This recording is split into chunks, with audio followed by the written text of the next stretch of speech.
கற்பனையில் வருகின்ற சொற்பதமே அன்பு கருணையில் உருவான அற்புதமே.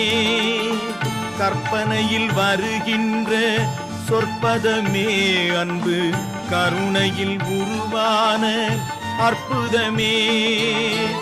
சிற்பச்சிலையாக நிற்பவனே, சிற்பச்சிலையாக நிற்பவனே, வெள்ளை திருநீரில் அருளான விற்பனனே முருகா